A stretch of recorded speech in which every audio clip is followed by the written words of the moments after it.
Hello दोस्तों, नमस्कार। UPSC 9 में आपका बहुत बहुत स्वागत है। बात करेंगे संविधान सभा एवं संविधान निर्माण प्रक्रिया की। दोस्तों समझ रहे हैं आप, ये संविधान सभा की बात करेंगे और उसी से रिलेटेड है ये संविधान निर्माण की प्रक्रिया, जिस पर आप चर्चा करने वाले हैं। दोस्तों देखो, पॉलिटी का ये सेकंड लेक्चर है। घटना चक्र का जो पॉलिटी के नोट्स हैं और जिसके साथ हम एमसीक्यूज और पीवाईक्यूज हैं, जो जो प्रीवियस ईयर क्वेश्चंस में, जो प्रीवियस ईयर पेपर्स में आए हुए क्वेश्चंस हैं, उनको एक एक करके बहुत ही अच्छे तरीके से एक्सप्लेन करेंगे। दोस्तों तो ये सेकंड चैप्टर है और सेकंड ही ये वीडियो है, क्योंकि ये प्लेलिस्ट में आप जाके चेक कर सकते हो। तो घटना चक्र का जो पॉलिटी का घटना चक्र है, उसके ये नोट्स बहुत ही बेहतरीन है। एक फैक्चुअल डेटा के साथ बहुत अच्छा डेटा है और कंसेप्चुअल क्लियरिटी भी इसमें हम एक्सप्लेन करने वाले हैं। दोस्तों सो प्लीज मिस मत कीजिएगा, लास्ट तक हमारे साथ बने रहिए। लाइक शेयर सब्सक्राइब करना बिल्कुल भी मत भूलिए। दोस्तों it's a request to all of you, जिससे हमें थोड़ा सा प्यार मिलता रहे और हमारी फैमिली थोड़ी तेजी से बढ़ती रहे, मतलब आप तक हमारी पहुंच बनी रहे। समझ रहे हैं आप? चलिए थोड़ा बड़ा करते हैं, थोड़ा अच्छा दिखेगा आपको। संविधान सभा और उसके निर्माण की प्रक्रिया पर चर्चा करेंगे। यहाँ से कुछ फैक्चुअल इंफॉर्मेशन आती है, एग्जाम में हमेशा पूछने को बोलता है, यहाँ से क्वेश्चन हमेशा से बन जाते हैं, इसलिए हम ये करा रहे हैं आपके साथ। चलिए, ये नोट्स हैं बहुत ही इंपोर्टेंट। चलिए बात करते हैं।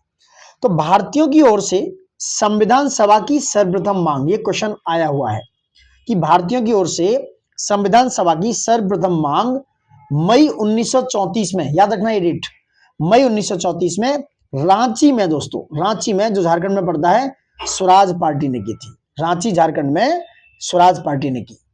वहीं वर्ष 1934 में भारत में संविधान सभा के गठन का विचार एम.एन. रॉय ने दिया। दोस्तों एम.एन. रॉय एक कम्युनिस्ट थे, तो इन्होंने ही संविधान सभा के गठन का विचार सबसे पहले 1934 में दिया।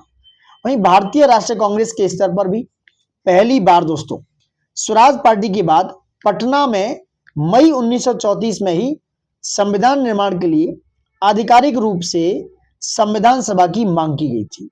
आधिकारिक रूप से संविधान सभा की मांग की गई थी, जिसकी पुष्टि कांग्रेस के 1936 के फैजपुर अधिवेशन में की गई। दोस्तों एक निर्वाचित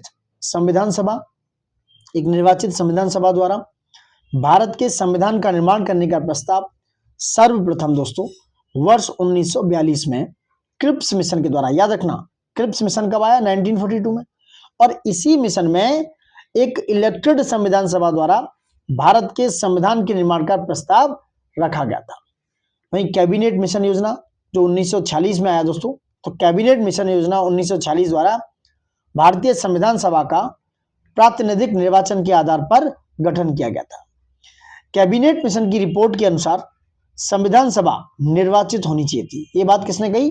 जो कैबिनेट मिशन था उसने ये बात बोली कि संविधान सभा जो है इलेक्टेड होनी चाहिए, यानी कि निर्वाचित होनी चाहिए थी, और प्रांतों का प्रतिनिधित्व जनसंख्या के आधार पर होना चाहिए। जो प्रांतों का प्रतिनिधित्व कर रहे हैं वो जनसंख्या के आधार पर होना था। दोस्तों ये बात संविधान सभा ने कही थी। दोस्तों मतलब संविधान सभा के लिए कही गई थी। ठीक है, अगर बात करें मोटे तौर पर प्रति 10 लाख व्यक्तियों पर एक प्रतिनिधि के निर्वाचन की व्यवस्था प्रस्तावित थी, और संविधान सभा की कुल सदस्य संख्या 389 निर्धारित थी। कितनी? 389। तो संविधान सभा की कुल सदस्य संख्या 389 निर्धारित थी। इनमें से अगर बात करें 296 सीटें, यानी कि 296 सीटें ब्रिटिश भारत को और 93 सीटें, दोस्तों देसी रियासतों को आवंटित की जानी थी। समझ रहे हैं आप?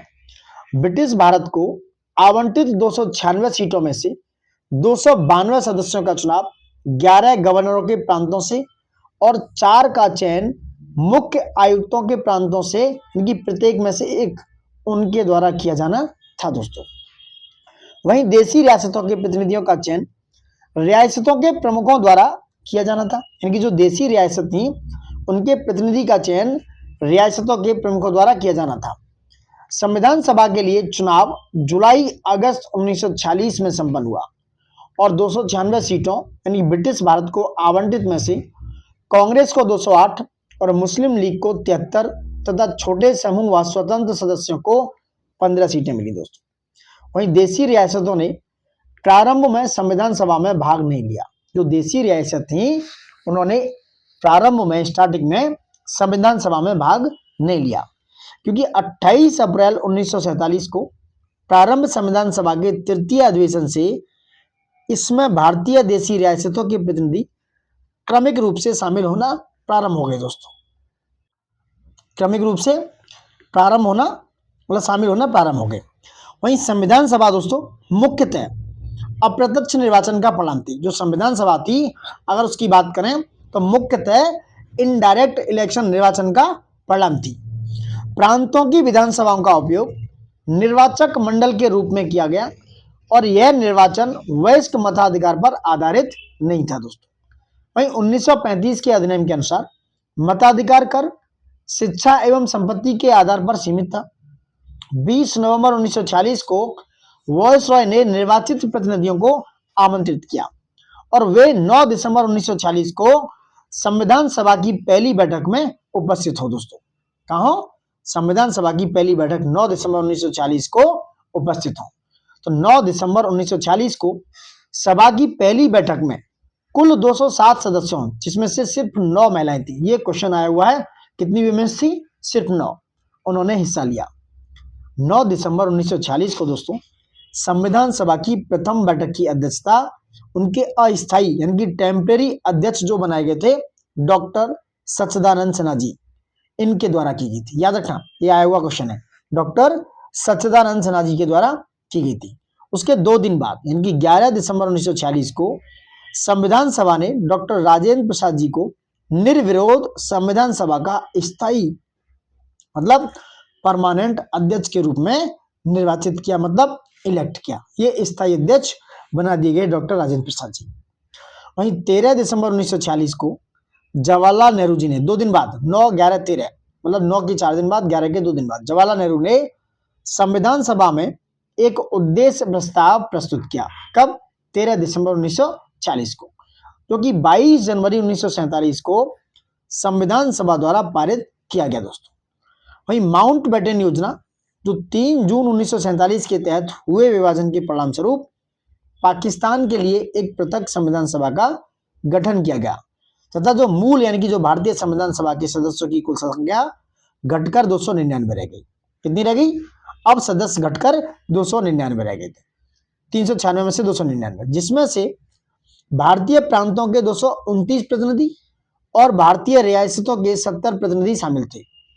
वहीं भारतीय संविधान के निर्माण और उसके अंगीकृत होने तक भारतीय संविधान के निर्माण और उसके अंगीकृत एडॉप्ट होने तक संविधान सभा को कुल 2 वर्ष 11 माह और 18 दिन का समय लगा।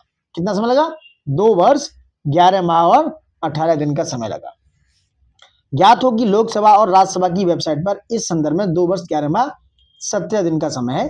1 दिन की हेराफेरी है, वो देख सकते हो, जिसका कारण संभवतः संविधान को संविधान सभा द्वारा अंगीकृत किए जाने के दिन संविधान के निर्माण की अवधि में शामिल नहीं किया जाना था, इसलिए ऐसा कुछ है।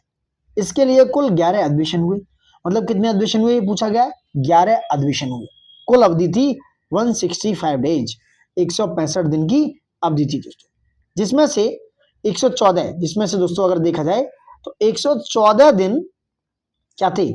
114 दिन संविधान के प्रारूप पर जो प्रारूप बनाया था, इस प्रारूप कमेटी के अध्यक्ष कौन थे? डॉक्टर भीमराव अम्बेडकर जी। तो इस 114 दिन संविधान के प्रारूप पर विचार किया गया और 11वें अधिवेशन के अंतिम दिन 26 नवंबर 1949 को संविधान को अंगीकृत किया गया था, मतलब एडॉप्ट किया गया था, मतलब अपना लिया गया था। इन 11 अधिवेशनों के अतिरिक्त संविधान सभा दोस्तों पुनः 24 जनवरी 1950 को दोबारा से मिली, यानी कि समवेत हुई, जब सदस्यों द्वारा भारत के संविधान पर हस्ताक्षर यानी कि 284 सदस्यों द्वारा किए गए थे। वहीं भारतीय संविधान के निर्माण के समय Benegal Narsingh Rao, that is called BN Rao, यानी कि जिनको कहते हैं BN राव, वो भारत के संवैधानिक सलाहकार नियुक्त किए गए थे। कौन? बेनेगल नरसिंह राव जी को संवैधानिक सलाहकार एडवाइजर नियुक्त किया गया था दोस्तों। वहीं 26 नवंबर 1949 को भारत के लोगों द्वारा संविधान को अंगीकृत, अधिनियमित और आत्मार्पित किया गया। वहीं संविधान दोस्तों पूर्ण रूप से 26 जनवरी 1950 को लागू हुआ। वहीं भारतीय संविधान सभा में कुल महिला सदस्यों की संख्या 15 थी उनके नाम इस प्रकार हैं। जो 15 महिला सदस्य थी उनकी बात कर लेते हैं, वेरी इंपोर्टेंट। नंबर 1 थी विजय लक्ष्मी पंडित, जो नेहरू जी की सिस्टर थी। विजय लक्ष्मी पंडित जिनको यूएन भेजा गया था, ये जवाहरलाल नेहरू की सिस्टर थी। दूसरी थी राजकुमारी अमृत कौर। तीसरी थी सरोजनी नायडू। तीसरी कौन थी, सॉरी विजय लक्ष्मी पंडित कौन थी, ये बुआ थी, नेहरू जी की बुआ जी थी। नेहरू जी की बुआ जी थी ये जवाहरलाल नेहरू की दोस्तों, सॉरी इंदिरा गांधी की बुआ जी थी, सॉरी इंदिरा गांधी की बुआ थी विजय लक्ष्मी पंडित, सॉरी दोस्तों इंदिरा गांधी की बुआ थी, जवाहरलाल नेहरू की सिस्टर थी। दूसरी थी राजकुमार अमृत कौर। तीसरी थी सरोजनी नायडू।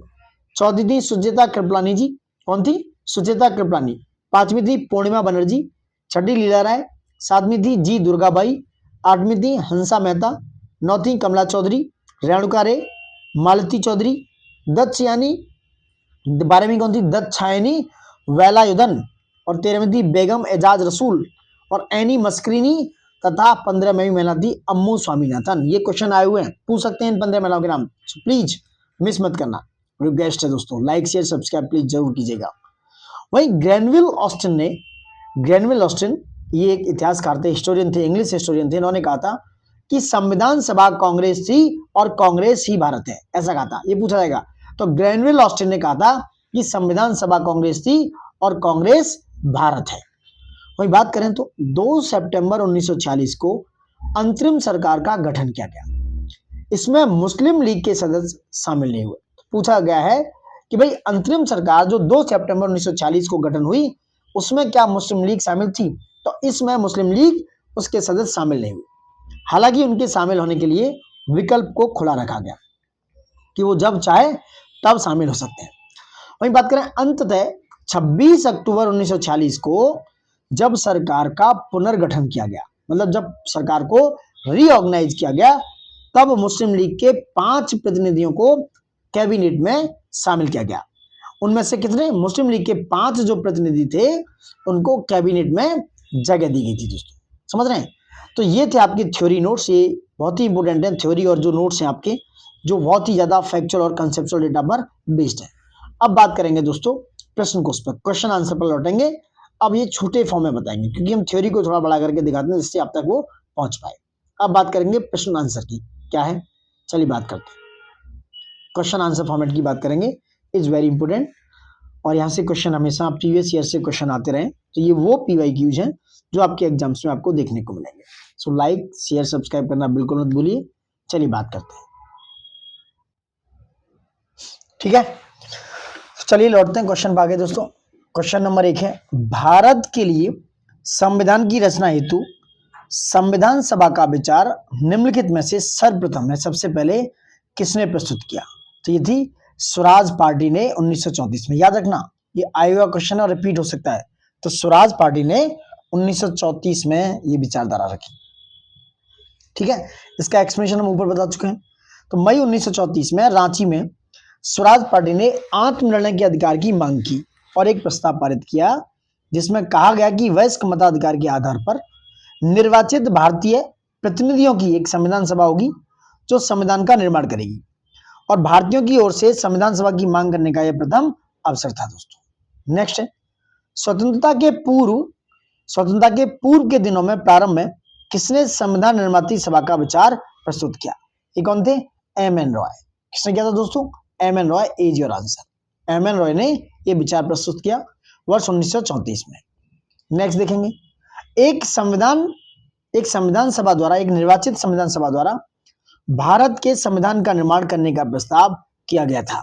ये क्रिप्स मिशन के द्वारा जो 1942 में आया दोस्तों, 1942 में आया, उसके द्वारा किया गया था। ये भी हमने ऊपर एक्सप्लेन किया। नेक्स्ट देखेंगे, कैबिनेट मिशन योजना के अंतर्गत संविधान निर्मात्री परिषद में प्रत्येक प्रांत को आवंटित सदस्य संख्या निर्धारित करने के लिए एक प्रतिनिधि कितनी जनसंख्या के अनुपात में था, तो ये 10 लाख व्यक्ति की जनसंख्या के अनुपात में था। कैबिनेट मिशन वर्ष 1946 में भारत आया। मिशन ने अपनी रिपोर्ट में संविधान सभा के गठन का एक सूत्र प्रस्तुत किया जिसके आधार पर संविधान सभा निर्वाचित होनी थी और प्रांतों का प्रतिनिधित्व जनसंख्या के आधार पर होना था। इसके तहत मोटे तौर पर प्रति 10 लाख व्यक्तियों के ऊपर एक प्रतिनिधि के निर्वाचन की व्यवस्था प्रस्तावित थी दोस्तों। Got it. नेक्स्ट देखेंगे क्वेश्चन नंबर 5 क्या है, इन व्यक्तियों में से कौन कैबिनेट मिशन का सदस्य नहीं था? कौन नहीं था? William would. कैबिनेट मिशन मार्च 1946 में भारत पहुंचा।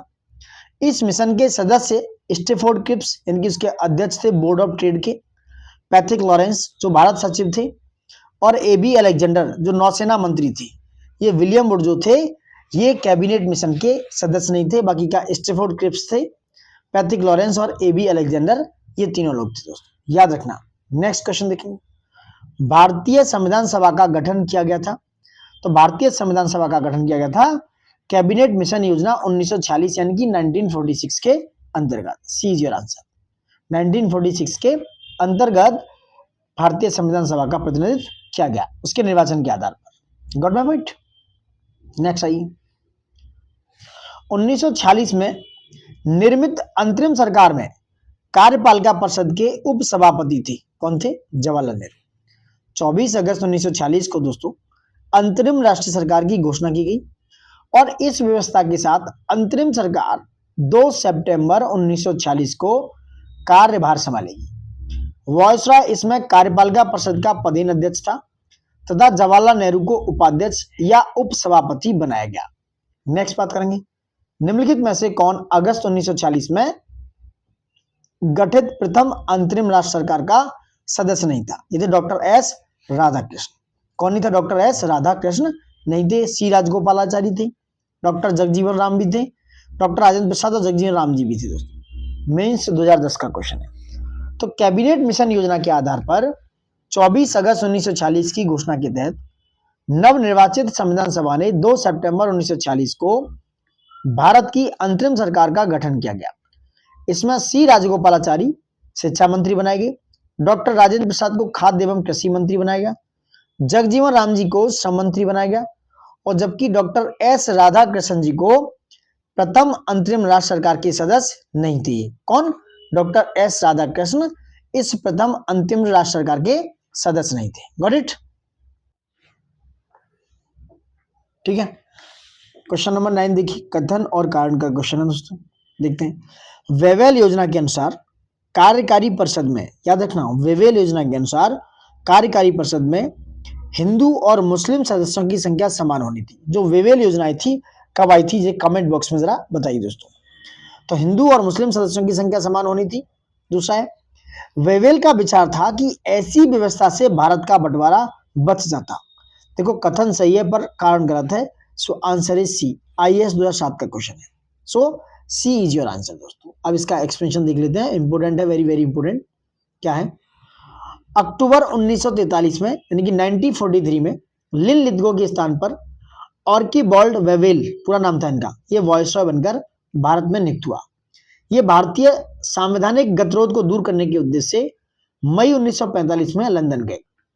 वहां इन्होंने भारतीय प्रशासन के संबंध में ब्रिटिश सरकार से विस्तार से बात की तथा कुछ प्रस्ताव रखे। तो जून 1945 में उन प्रस्तावों को वेवेल योजना के नाम से सार्वजनिक किया गया और वेवेल योजना के प्रस्तावों में कार्यकारी परिषद में मुसलमान सदस्य थे उनकी संख्या हिंदुओं के बराबर होना था।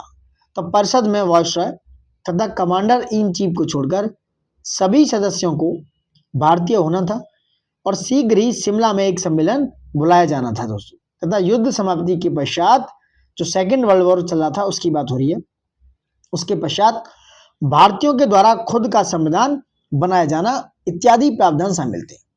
तो वेवेल योजना का उद्देश्य राजनीतिक गतिरोध दूर करना, भारत को पूर्ण स्वशासन की दिशा में आगे बढ़ाना और सांवैधानिक गतिरोध दूर करना था। इसका उद्देश्य कहीं से भी हिंदू मुस्लिम एकता को दृढ़ करना नहीं था जिससे भारत का विभाजन रुक सके। अच्छा, कथन सत्य है पर कारण गलत है दोस्तों। Got it? क्वेश्चन नंबर 10 पाइए, निम्नलिखित में से कौन सा कथन संविधान सभा के विषय में सत्य है दोस्तों? देखिए, यह सभा बहुदलीय निकाय थी, सही है, और उसने अनेक समितियों के माध्यम से कार्य किया। तो कहना सही उत्तर का चयन करना है। सो सी यानी कि 3 और 4 सही है, 1 और 2 गलत है। जो संविधान सभा थी वो वयस्क मताधिकार पर आधारित नहीं थी और इसमें इनडायरेक्ट निर्वाचन की बात थी, प्रत्यक्ष नहीं अप्रत्यक्ष निर्वाचन की बात थी। पढ़िए 1993 में आई, इसमें क्वेश्चन है। संविधान सभा के गठन के लिए राज्यों की विधानसभाओं का उपयोग निर्वाचक मंडल के रूप में किया गया। अतः संविधान सभा अप्रत्यक्ष निर्वाचन का परिणाम थी। इसका निर्वाचन वयस्क मताधिकार पर आधारित नहीं था। संविधान सभा में अनेक दलों के लोग शामिल थे। इस सभा ने अपने कार्यों का संचालन करने के लिए अनेक समितियों का गठन किया था। दोस्तों नेक्स्ट बात करेंगे, भारतीय संविधान सभा के संबंध में निम्नलिखित में से कौन सा कथन सही है? सही उत्तर का चयन करना है दोस्तों। देखिए क्या है, ए और डी। ए और डी इसमें सही है, क्योंकि भारतीय संविधान के संबंध में, संविधान सभा के संबंध में ए सही है, यानी कि यह वयस्क मताधिकार पर आधारित नहीं थी और यह कई समितियों के माध्यम से कार्यरत थी। ये भी बात सही है, ए और डी दोनों सही है। Got it? ठीक है, चलिए नीचे आते हैं। आंसर है आपका ए और डी। नेक्स्ट बात करेंगे, निम्नलिखित में से संविधान सभा के बारे में गलत कथन कौन सा है? कौन सा है दोस्तों? इसका निर्वाचन सार्वभौम वयस्क मताधिकार के आधार पर किया गया। ये गलत है, क्योंकि सार्वभौम वयस्क मताधिकार के आधार पर संविधान सभा का जो निर्वाचन नहीं किया गया था। बाकी के सारे सही है दोस्तों। क्या क्या सही है ये भी पढ़ लो। इसने बड़ी संख्या में समितियों की मदद से काम किया और उनमें से प्रारूप समिति सबसे महत्वपूर्ण थी। दूसरा, अल्पसंख्यक समुदायों जैसे ईसाई, एंग्लो इंडियन और पारसियों को सभी में पर्याप्त प्रतिनिधित्व दिया गया। ये भी सही है। इसकी चुनाव प्रक्रिया 1935 के अधिनियम की 6ठी अनुसूची पर आधारित थी। कर, संपत्ति और शैक्षणिक योग्यता के कारण मताधिकार सीमित था। दोस्तों एमपीपीसीएस में आया क्वेश्चन है, सी इज योर आंसर। देखिए, संविधान सभा के सदस्यों का निर्वाचन प्रांतीय विधानसभाओं के सदस्यों द्वारा अप्रत्यक्ष निर्वाचन के आधार पर हुआ था, न कि सार्वभौम वयस्क मताधिकार के आधार पर। प्रत्यक्ष निर्वाचन द्वारा हुआ था, यानी कि कैसे? ना कि सार्वभौम वयस्क मताधिकार के आधार पर, प्रत्यक्ष निर्वाचन द्वारा कर, संपत्ति और शैक्षणिक योग्यता के आधार पर मताधिकार प्रदान किया गया था और सभी को मताधिकार प्राप्त नहीं था। ये बात भी भूल गई है दोस्तों इसमें। क्वेश्चन नंबर 13 देखिए, भारत के संविधान का प्रारूप तैयार करने वाली संविधान सभा के सदस्यों को दोस्तों विभिन्न प्रांतों की विधानसभा द्वारा चुना गया था। इट्स वेरी इंपोर्टेंट, विभिन्न प्रांतों की विधानसभा द्वारा चुना गया था। नेक्स्ट क्वेश्चन देखिए, भारतीय इतिहास के संदर्भ में प्रांतों से संविधान सभा के संबंध में, प्रांतों से संविधान सभा के सदस्य प्रांतीय विधानसभा द्वारा निर्वाचित हुए थे। या ये 13 का क्वेश्चन, किसके द्वारा? प्रांतीय विधानसभा द्वारा निर्वाचित हुए थे। नेक्स्ट देखेंगे क्या है, संविधान सभा में सदस्यों का चुनाव कैसे हुआ था?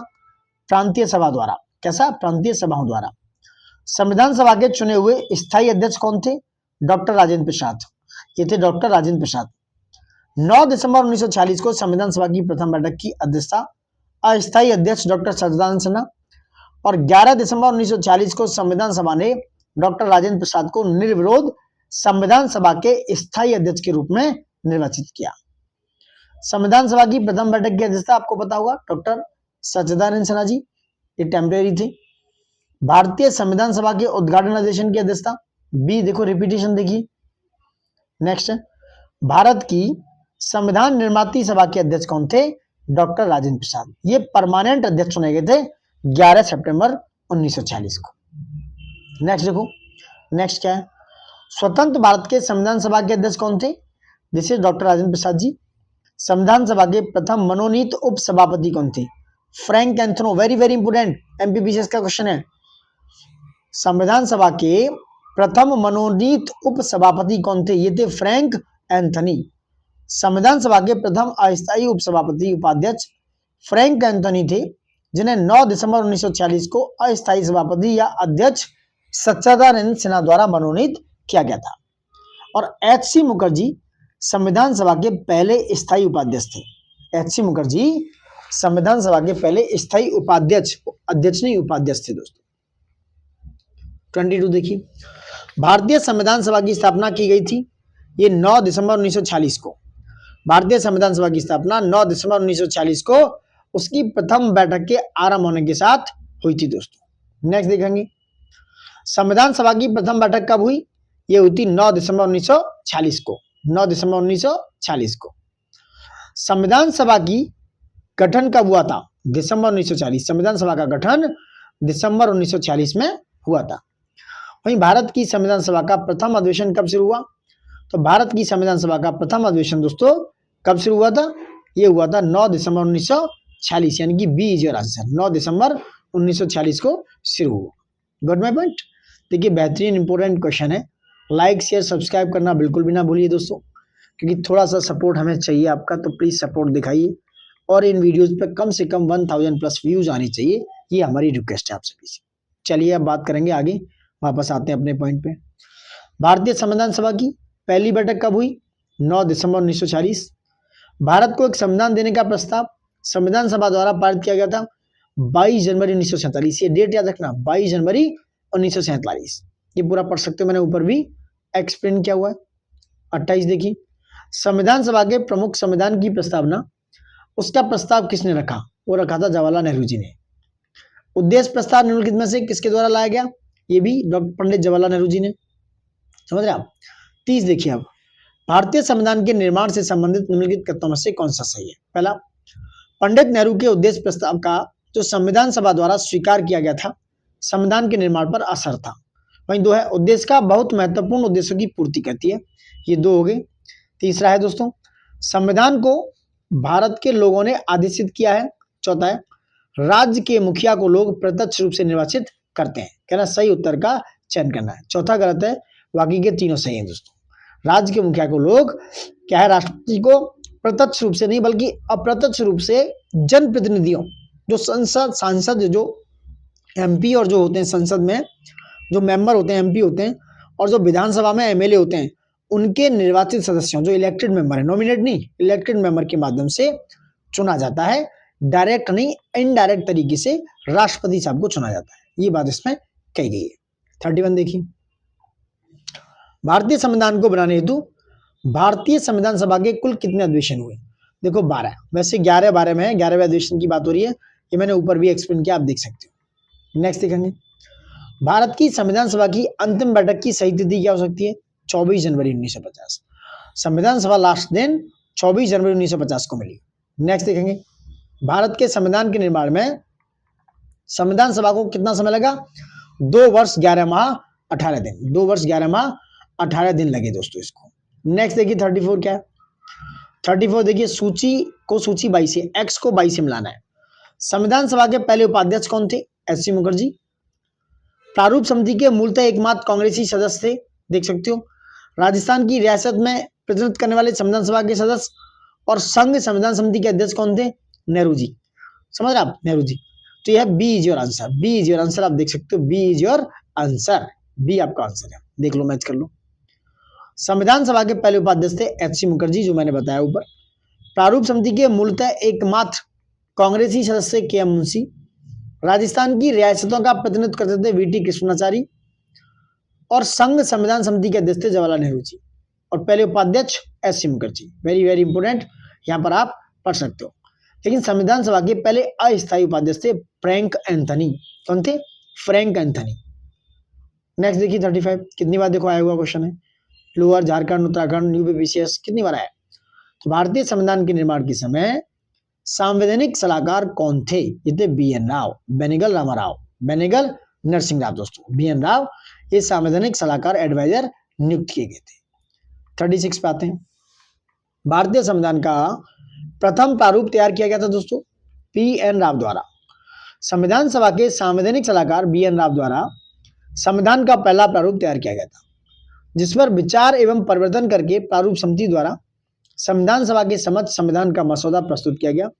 तो बी.एन. राव के मूल प्रारूप में 243 अनुच्छेद और 13 अनुसूचियां थी दोस्तों। नेक्स्ट देखेंगे, संविधान सभा में भारतीय संविधान का तृतीय वाचन कब प्रारंभ हुआ?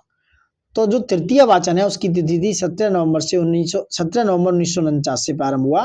कब? तृतीय वाचन 17 नवंबर 1949 से प्रारंभ हुआ और 26 नवंबर 1949 तक चला। अतः इसमें विकल्प में नहीं होने के कारण 17 नवंबर आप याद रखें। नेक्स्ट, भारतीय संविधान का भारत का संविधान पूर्ण रूप से तैयार हुआ था 26 नवंबर 1949। भारतीय संविधान के उद्देश्य क्या, इनकी प्रस्तावना में उल्लेख किया गया है कि 26 नवंबर 1949 को भारत के लोगों ने संविधान को अंगीकृत, अधिनियमित और आत्मार्पित किया। संविधान को अपनाने, उसके पूर्ण होने, पारित होने तथा इसके अंतिम रूप देने की तारीख भी 26 नवंबर 1949 को ही माना जाता है। इसी दिन नागरिकता अंतकालीन संसद अस्थायी और संक्रमणकालीन उपबंध लागू हो गए। तथापि संविधान के शेष उपबंध 26 जनवरी 1950 से प्रभावी हुआ। अतः संविधान के पूर्ण रूप से लागू होने तथा पूर्ण रूप से क्रियान्वयन होने की तिथि के रूप में 26 जनवरी 1950 को ग्रहण करते हैं दोस्तों। Got it. क्वेश्चन नंबर 39 देखिए। भारतीय संविधान को संविधान सभा द्वारा अंगीकृत किया गया है 26 नवंबर 1949 को। Got my point. नेक्स्ट देखते हैं क्या होता है। ठीक है, तो आते हैं क्वेश्चन नंबर 40 पे। क्या कहते हैं?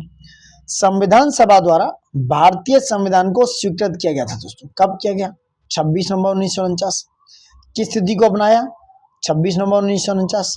ये डेट्स देखो मल्टीपल रिपीटेड है, ये भी रिपीटेड है, आप देख सकते हो। ये वाली 42 में जो है ये रिपीटेड। नेक्स्ट 43 आ जाओ। संविधान को 26 जनवरी के दिन लागू करने का निर्णय इसलिए किया गया क्योंकि कांग्रेस ने इस तिथि को 1930 में स्वतंत्रता दिवस के रूप में मनाया था दोस्तों। ठीक है, तो भारतीय राष्ट्र कांग्रेस के लाहौर अधिवेशन में दिसंबर 1929 में पूर्ण स्वराज की घोषणा की गई तथा 26 जनवरी को स्वतंत्रता दिवस के रूप में मनाए जाने का संकल्प लिया गया और आजादी के पूर्व तक 26 जनवरी को स्वतंत्रता दिवस के रूप में मनाया जाता रहा। परंतु भारत 15 अगस्त 1947 को स्वतंत्र हो गया और तब से प्रत्येक वर्ष 15 अगस्त को स्वाधीनता दिवस के रूप में मनाया जाने लगा, जबकि स्वतंत्रता प्राप्ति के पश्चात 26 जनवरी को तिथि को अविस्मरणीय बनाने हेतु भारतीय संविधान को पूर्णतः 26 जनवरी 1950 को लागू किया गया और तब से प्रत्येक वर्ष 26 जनवरी को गणतंत्र दिवस के रूप में मनाया जाने लगा। नेक्स्ट देखिए 44 क्या कह रहा है? भारतीय संविधान दिवस मनाया जाता है दोस्तों 26 नवंबर। देख सकते हैं मैंने पूरा एक्सप्लेन किया है ऊपर। 45 आएंगे। भारतीय संविधान को अपनाया गया था सांवैधानिक सभा द्वारा, जो कॉन्स्टिट्यूशनल असेंबली है उसके द्वारा अपनाया गया था दोस्तों। संविधान सभा के 11वें अधिवेशन में 26 नवंबर 1949 को भारतीय संविधान सभा द्वारा अपनाया, अंगीकृत और अधिनियमित किया गया दोस्तों। नेक्स्ट बात करेंगे 46 पे। भारतीय संविधान को 26 नवंबर 1949 को किसके द्वारा अधिनियमित किया गया था? संविधान सभा के द्वारा अधिनियमित किया गया। नेक्स्ट देखें 47। भारत का संविधान अंगीकृत एवं अधिनियमित हुआ था 26 नवंबर 1949 को। अंगीकृत एवं अधिनियमित हुआ 26 नवंबर 1949। बी आर अम्बेडकर का संविधान सभा में निर्वाचन हुआ था। बी आर अम्बेडकर का संविधान सभा में निर्वाचन कब हुआ? कहां से हुआ? तो बी आर अम्बेडकर का बंबई प्रेसिडेंसी से। कहां से? बी आर अम्बेडकर का संविधान सभा में निर्वाचन बंबई प्रेसिडेंसी से हुआ था। किससे? बंबई प्रेसिडेंसी से हुआ। Got my point. चलिए, वर्ष 1946 में संपन्न संविधान सभा के प्रारंभिक चुनाव में डॉक्टर भीमराव अंबेडकर अविभाजित भारत के बंगाल प्रांत के पूर्वी भाग से निर्वाचित हुए थे। बाद में यह क्षेत्र पाकिस्तान में चले जाने के कारण डॉक्टर अंबेडकर भारतीय गणराज्य के बंबई प्रेसिडेंसी के पूना संसदीय क्षेत्र से उपचुनाव में निर्वाचित होकर भारतीय संविधान सभा में सम्मिलित हुए। पूना सीट उनके लिए कांग्रेस के एम आर जयकर ने त्याग पत्र देकर रिक्त की थी। यद्यपि विकल्प ए में पश्चिम बंगाल है, फिर भी यह विकल्प सही नहीं हो सकता। अंबेडकर जो है पूर्वी बंगाल से प्रथमतः निर्वाचित हुए थे। अंततः उन्होंने बंबई प्रेसिडेंसी से निर्वाचित सदस्य के रूप में संविधान सभा में कार्य किया था। स्पष्ट उत्तर होगा बी। नेक्स्ट बात करेंगे, अंबेडकर जी का जन्म और मृत्यु कब हुई? अंबेडकर जी का जन्म दोस्तों 1891 और मृत्यु हुई 1956 में।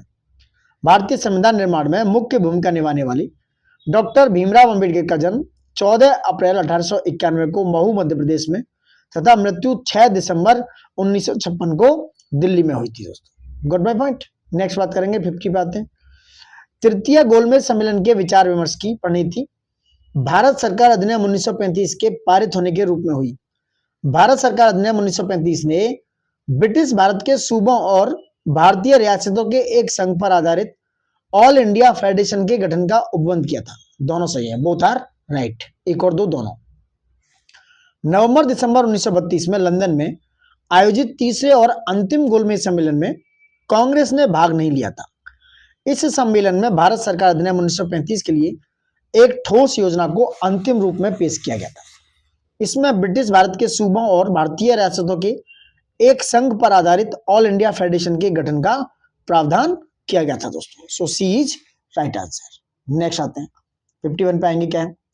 भारत का संविधान देश की आवश्यकताओं की पूर्ति करता है, इसको एक गृहीत संविधान कहा जाता है। बी सही है दोस्तों, ए आर दोनों सत्य हैं, परंतु आर ए का सही स्पष्टीकरण नहीं। यानी भारत का संविधान देश की आवश्यकताओं की पूर्ति जरूर करता है, यह एक गृहीत संविधान कहा जाता है। नेक्स्ट देखेंगे, भारत का संविधान देश की आवश्यकताओं की पूर्ति करने में पूर्णतः सक्षम है तथा भावी आवश्यकताओं के मद्देनजर इसमें संशोधन संबंधी प्रावधान भी हैं। दूसरी ओर इसमें विभिन्न देशों के संविधानों से तथ्य एवं विचार ग्रहण किए गए हैं, अतः इसे एक गृहीत संविधान भी कहा जाता है। इस प्रकार कथन कारण दोनों ही सही है, परंतु कारण कथन का सही स्पष्टीकरण नहीं है दोस्तों। Got it? नेक्स्ट, संविधान सभा में वयस्क मताधिकार को 15 वर्ष के लिए स्थगित करने की बात की थी मौलाना आजाद जी ने। संविधान सभा में वयस्क मताधिकार विषय पर बहस के दौरान मौलाना अबुल कलाम आजाद ने वयस्क मताधिकार को 15 वर्षों के लिए स्थगित करने की वकालत की थी, किंतु डॉक्टर राजेंद्र प्रसाद एवं पंडित जवाहरलाल नेहरू ने जोरदार ढंग से इसे अपनाने के लिए इसका समर्थन किया था दोस्तों।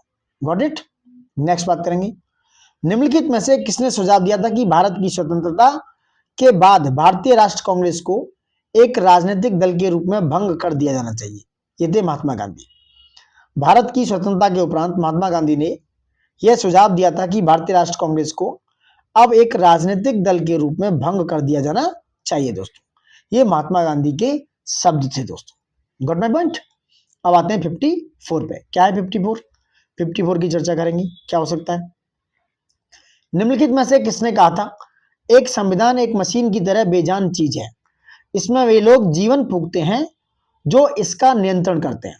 भारत में बस कुछ ईमानदार लोगों की आवश्यकता है जिनके लिए राष्ट्र हित ही सर्वोपरि है। तो ये कहा था डॉक्टर राजेंद्र प्रसाद जी ने दोस्तों। किसने कहा था? डॉक्टर राजेंद्र प्रसाद जी ने ऐसा कहा था।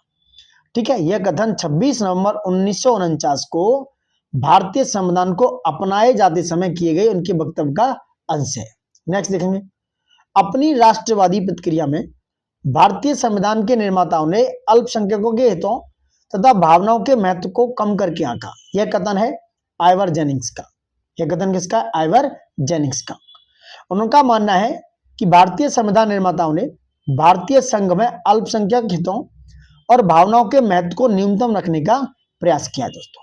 नेक्स्ट देखेंगे, किसने कहा था कि संविधान सभा कांग्रेस थी और कांग्रेस भारत था? ये कहा था ग्रेनविल ऑस्टिन ने। ठीक है, यह वक्तव्य किसने कहा था? पद्मश्री पुरस्कार प्राप्त इतिहासकार थे ग्रेनविल ऑस्टिन का था। उन्होंने यह जो वक्तव्य है अपनी पुस्तक द इंडियन कॉन्स्टिट्यूशन में वर्णित किया है। नेक्स्ट देखेंगे, भारतीय संविधान सभा में कुल कितनी महिलाएं सदस्य थी?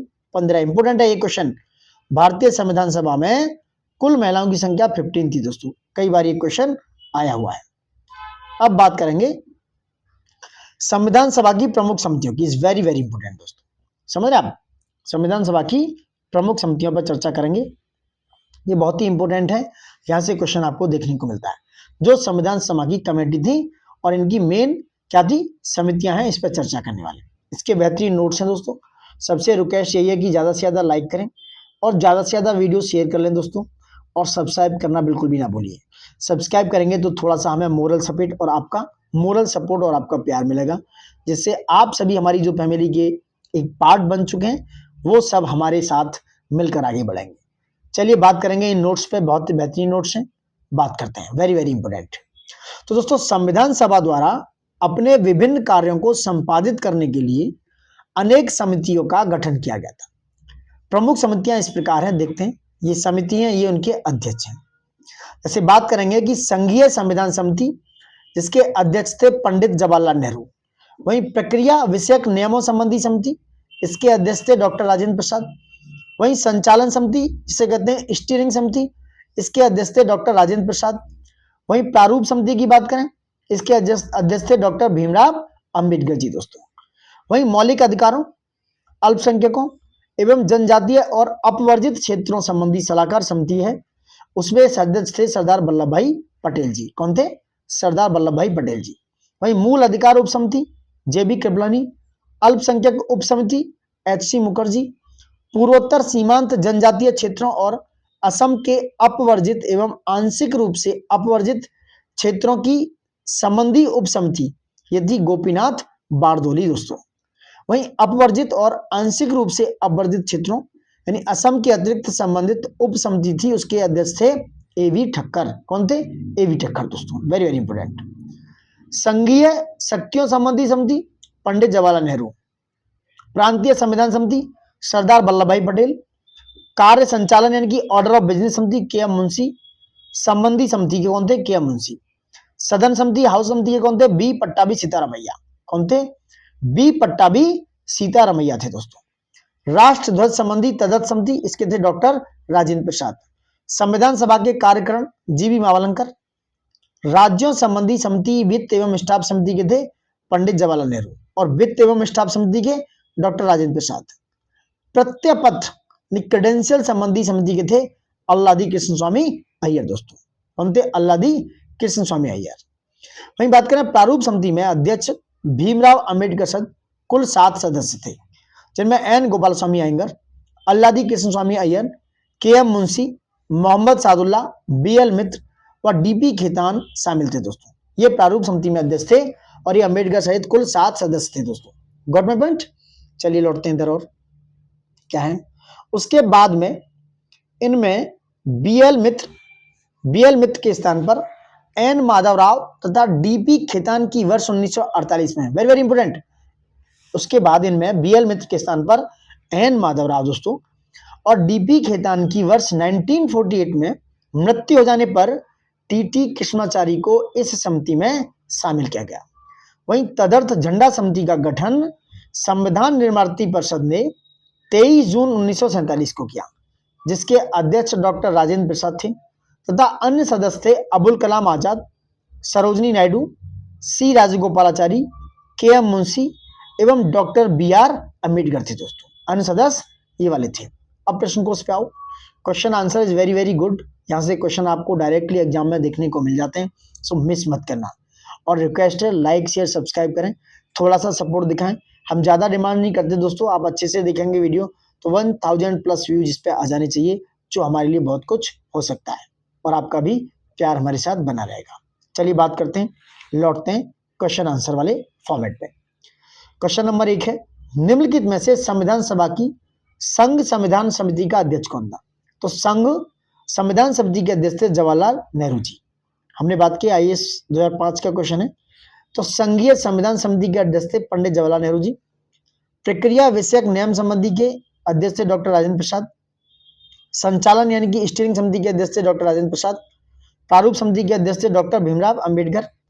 मौलिक अधिकारों, अल्पसंख्यकों एवं जनजातीय और अपवर्जित क्षेत्रों संबंधी सलाहकार समिति के अध्यक्ष थे सरदार वल्लभ भाई पटेल। इसी में मूल अधिकार उप समिति के अध्यक्ष थे जेबी कृपलानी। अल्पसंख्यक उप समिति के अध्यक्ष थे एच.सी. मुखर्जी।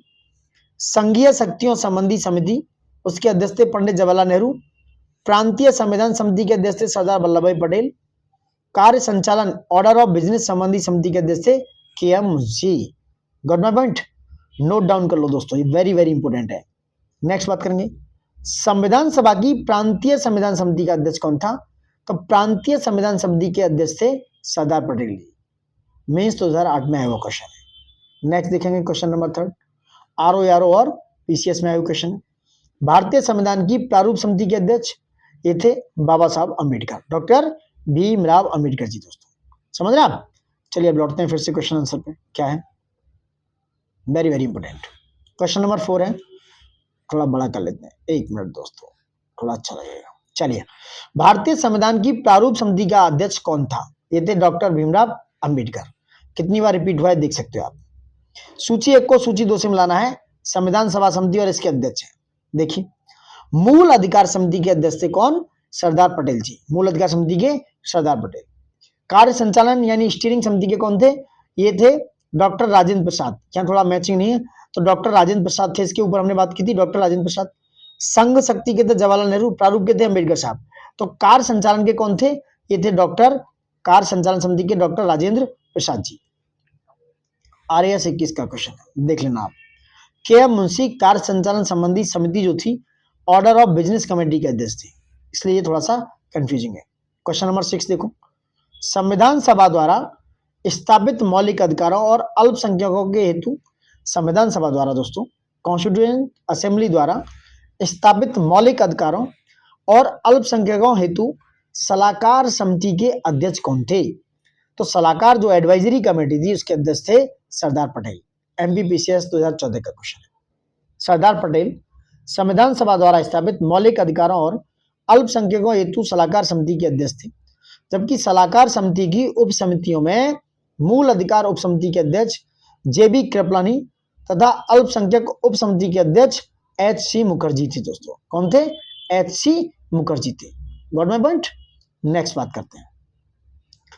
डॉक्टर अंबेडकर की अध्यक्षता में संविधान सभा की प्रारूप समिति में कितने अन्य सदस्य थे उनको छोड़कर? तो ये 6 थे।